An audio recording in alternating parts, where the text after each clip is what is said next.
নমস্কার, আমি সঞ্চিতা। রিয়া ফ্যামিলির নতুন একটি ব্লগে আপনাদের সবাইকে আরও একবার স্বাগত। আর আজকের ব্লগটি খুব সকাল সকাল শুরু করেছি, তাই সকল বন্ধুদেরকে জানাচ্ছি শুভ সকাল। তো আপনারা সবাই কেমন আছেন? আশা করব ভালো আছেন, আর আমিও ভালো আছি। সেই জন্য তো সকাল সকাল ফুলের শুভেচ্ছা জানিয়ে ব্লগটি শুরু করেছি। আর আজকে তো সোমবার, শ্রাবণ মাসের লাস্ট সোমবার আর কি। তো এই জন্য তো শিবের মাথায় জল ঢালতে হবে। তো ওই জন্য খুব সকালে উঠে ঘরের সমস্ত কাজ গুছিয়ে নিয়েছি। আর মেয়েকে তো সকালে ঘুম থেকে উঠিয়ে দিয়ে ও পড়তে বসেছে, আর আমি বেড কভারটা চেঞ্জ করেও নিয়েছি। আর ও পড়তে বসেছে, কেননা আজকে থেকে ওর পরীক্ষা শুরু। তো আমার ঘরের সমস্ত কাজ হয়ে গেছে। আর দেখান ঘড়িতে সময় এই যে 7:10। এর মধ্যে আমার ঘরের সমস্ত কাজ গুছিয়ে নিয়েছি, আর আমিও স্নান করে নিয়েছি। আর আজকে ফুলগুলো মেয়ের বাবাই তুলে দিয়েছে, কেননা আমি তো বাইরের বাসি কাজ সারছিলাম, তখন তো আর আমি ফুলে হাত দিতে পারবো না, পুজো করব। তো ওই জন্য ওর বাবা ঘুম থেকে উঠে আগে ফুলগুলো তুলেছে, তুলে ব্রাশ করছে, স্নান করছে ওদিকে। আর আমার তো স্নান হয়ে গেছে, আর মেয়ে তো ঘরে ওদিকে পড়ছে। তো আমি এবার এই যে ফুলগুলো তুলেছি, তো মালা গাঁথবো ভাবছি একটা। তো মানে আকন্দ ফুল আমি বেশি পেয়েছিলাম না, কেননা আজকে তো সবাই ফুল তুলছে, হয়তো গাছে কম ছিল। তো যে কটা পেয়েছি ভাবছি একটু ফাঁকা ফাঁকা করে ওই ঠাকুরের জন্য আর কি। বাড়িতে একটা শিবলিঙ্গ আছে, আর বা পাগল ঠাকুরের কাছে তো পুজো দিতে যাব, তো ওনার জন্য একটা, তো দুটো শিবলিঙ্গের জন্য দুটো মালা বানাবো। একটা হয়তো বড় হবে, আর আমাদের বাড়িটা তো ছোট, তো একটা ছোট মালা হবে।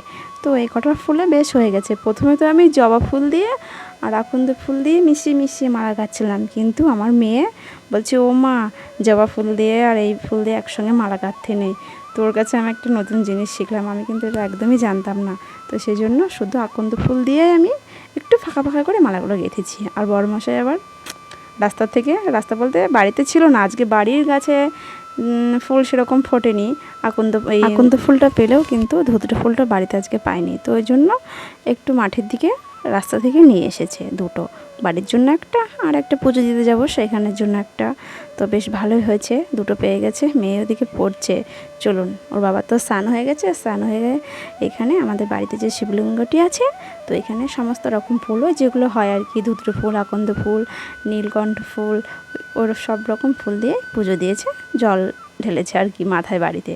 তো আমার সঙ্গে যাবে, আমাকে নিয়ে যাবে অবশ্য। আর মেয়ের তো এদিকে খিদে পেয়েছে, তাই ওকে একটা অরিওর প্যাকেট দিয়েছি আর জল দিয়েছি, বলেছি তুমি এটা খেয়ে নাও, আমি পুজো দিয়েই চলে আসবো, কেননা মেয়ের পরীক্ষা। তো আমার সব কিছুই গোছানো কমপ্লিট। ওই যে বরমাসায়ও রেডি হয়ে গেছে। তো চলুন যাওয়া যাক। আর মেয়েকে বাড়িতে রেখে গেলাম, কেননা ওর তো পরীক্ষা, ও যেতে চাইলো না, বললো মা আমি এখানে বসে বসে পড়বো, তুমি বাড়ি আসা পর্যন্ত আমি এখানে বসে বসে পড়া করব। তো চলুন তাড়াতাড়ি যেতে হবে, কেননা বাড়ি এসে মেয়ে তো আবার স্কুলে যাবে। তো ওর জন্য কিছু খাবার নিয়ে আসবো, আর বাড়িতে এসে হয়তো রান্নাবান্নাটা তাড়াতাড়ি করে আমার সময় হবে না। তো চলুন যাওয়া যাক, নাহলে সময় এদিকে তো আবার বেড়ে যাচ্ছে। 10টার মধ্যে বাড়িতে আসতে হবে, মেয়েকে স্নান করিয়ে দিতে হবে, স্কুলের জন্য রেডি করাতে হবে। চলুন। আর এই যে মন্দিরের রাস্তায় চলেও এসেছি। আর দেখেছেন বাইরেটা আজকে খুব সুন্দর, চারিদিকটা রোদে ঝলমল করছে।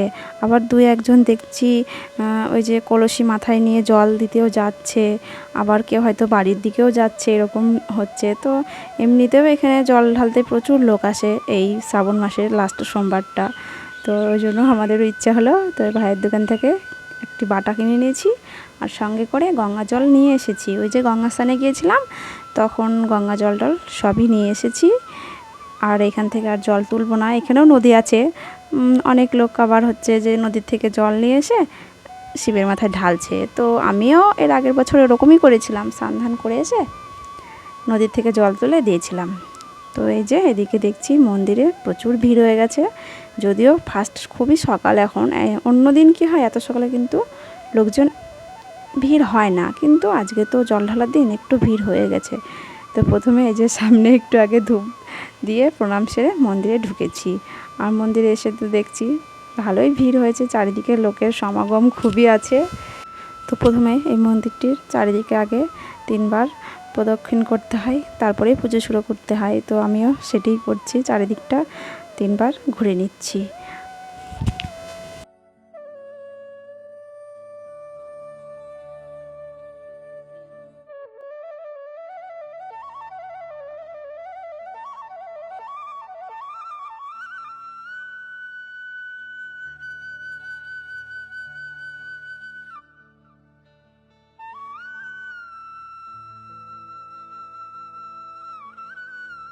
তো আমার পুজো দেওয়া হয়ে গেলে তো বললাম যে তুমিও একটু জল ঢেলে দাও, কেননা সকাল থেকে তো আমরা দুজনেই উপোস করে আছি। তো সেজন্য মেয়ের বাবা একটু জল ঢালছে, আর প্রত্যেকটা শিবলিঙ্গর মাথায় একটু একটু করে আমি গঙ্গা জল দিয়ে দিচ্ছি, কেননা এখানে তো অনেকগুলো শিবলিঙ্গ বসানো আছে। তো সেই জন্য প্রত্যেকের মাথাতেই দিয়েছি। তো পুজো টুজো দেওয়া হয়ে গেলে বাইরে এসে দেখছি একটা খুব সুন্দর রাধাকৃষ্ণর বেশ মন্দির করেছে। এটি আগের বারে যখন এসেছিলাম তখন কিন্তু এই মন্দিরটা ছিল না। তো বেশ ভালো লাগছে, বেশ মন্দির থেকে বার হয়ে এসে আর একটি ছোট মন্দির, আর সামনে চারিদিকে যে টিন দেওয়া বেশ ব্যারিকেড দেওয়া ঘেরা ঘরগুলো দেখছেন, ওগুলো সব নতুনই হয়েছে। আর ওই যে কর্নারের ওদিকে সব রান্নাবান্নার ব্যবস্থা হচ্ছে। তো রান্নাবান্না হতে অনেক সময় লাগবে, আমরা অতক্ষণ থাকবো না, বাড়ি চলে যাব এখনই, মেয়ের জন্য কিছু খাবার নিয়ে বাড়ি চলে যাব।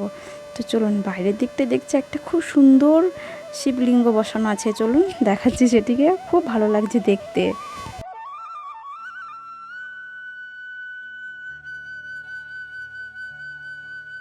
দেখেছেন খুব সুন্দর সাজিয়েছে। তো আজকে তো মানে সোমবার, এই সোমবারটা লাস্ট সোমবার শ্রাবণ মাসে, তো এই দিনে এরকম সব সাজিয়ে গুছিয়ে নিয়ে আসে। আর দেখে কি মনে হচ্ছে বলুন তো, মনে হচ্ছে পুরো সিমেন্ট দিয়ে খুব সুন্দর করে কারুকার্য করে শিবলিঙ্গটি আনা হয়েছে, কিন্তু না, এটি কিন্তু সিমেন্টের না, এটি পুরো ওই যে প্লাইয়ের আর শোলা দিয়ে বানানো। আমি তো প্রথমে শেষে দেখে বুঝতে পারছিলাম না, আমি ভাবছি কী সুন্দর বানিয়েছে, বাবা ওরা সব মাথায় করে কি করে নিয়ে আসলো এত ভারী। কিন্তু মেয়ের বাবার আমাকে বলছে যে এটি সিমেন্টের না, এটি সব কিছু শোলা দিয়ে খুব সুন্দর করে বানিয়েছে, দেখে খুব সুন্দর লাগছে। তো আপনাদেরও নিশ্চয়ই ভালো লাগবে দেখতে, ওই জন্য আমি একটু ক্যামেরা করেছি। আর সামনে যে ঘোড়াগুলো দেখছেন, এগুলোতে সব গঙ্গা জল আছে, মানে গঙ্গার ঘাট পর্যন্ত এই শিবলিঙ্গটি নিয়ে যাওয়া হয়েছিল, ওইখান থেকে জল ভরে সোজা রাস্তা দিয়ে আবার মন্দিরে নিয়ে এসেছে। তো চলুন যাই হোক, আমি এবার বাড়ির মানে বাড়ির দিকে যেতে হবে, না হলে মেয়ে তো বাড়িতে একা আছে। তো মেয়ের বাবা ওদিকে মোটরসাইকেলটা বার করছে, আর আমি একটু হেঁটে হেঁটে সামনের দিকে রাস্তাটাতে যাচ্ছি। চলুন বাড়িতে গিয়ে তারপরে আবার কথা হচ্ছে। তো বাড়িতে চলেও এসেছি এরই মধ্যে, আর এই যে মেয়ের জন্য খাবারটাও নিয়ে এসেছি সঙ্গে করে, কেননা সময় তো প্রায় অনেকটাই বেজে গেছে, মেয়ে তো আবার স্কুলে যাবে। তো চলুন দেখি ও আগে কি করছে ঘরে, আর আপনাদেরকেও একটু দেখাচ্ছি। এই যে বসে বসে পড়তে পড়তে বোরিং হয়ে গেছে, তো ওকে এবার আমি স্নান টান করিয়ে দিয়ে খাইয়ে টাইয়ে স্কুলে পাঠাবো, কেননা অনেকটাই সময় হয়ে গেছে, আর ও আমি যতক্ষণ না এসেছি ও ঘরের মধ্যে বসে বসে পড়ছে। তো যাই হোক, মেয়েকে স্নান করিয়ে আগে স্কুলে পাঠাবো, তার আগে আমি একটু জল খেয়ে নিই। এই যে গুড় জল করব, কেননা আজকে তো সারা দিনটাই আমি উপোস করে থাকবো, কেননা শুধু ফল খাবো আর একটু জল শরবত, এগুলোই। আজকে আর আমি ভাত খাবো না কো। তো মেয়ে শরবত করেছি গুড়ের, আখের গুড়ের, লেবু আর বিট লবণ দিয়ে। তো সবাই একটু একটু খেয়েছি, তো খেতে বেশ ভালো হয়েছিল। মেয়ের বাবা তো বললো বেশ ভালো হয়েছে, আর মেয়ে খেয়েও বেশ বলেছে ভালো হয়েছে। সত্যি ভালোও হয়েছিল শরবতটা, আর গুড়টা ছিল খুব ফ্রেশ, বেশ সুন্দর, দেখেই মনে হচ্ছিলো যে গুড়টা ভালো হবে, আর শরবতটা ভালো হয়েছেই। তো বেশ কয়েকদিন মনে মনে ভাবছিলাম শ্রাবণ মাসের সোমবারটা, মানে লাস্ট সোমবারটা আর কি, আমি পালবো বলতে আমি ভাত খাবো না, ফল আর জল খেয়ে থাকবো, তাছাড়াও একটু শিবের মাথায় জল ঢালবো, একটু উপোস করে থাকবো এই আর কি। তো সেই জন্য তাড়াহুড়ো করে আমি কিছুদিন আগে গঙ্গা স্নানটা করে এসেছি। তো এই যে শরবত নিয়ে বসে পড়েছি, প্রথমে একটু শরবত খেয়ে নিচ্ছি, পরে আমি ফল খাবো।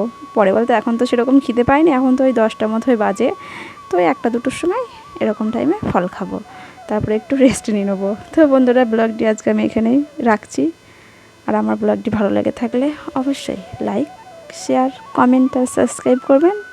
দেখা হচ্ছে পরের কোনো একটা নতুন ভিডিওতে, ততক্ষণে আপনারা সবাই ভালো থাকবেন। নমস্কার।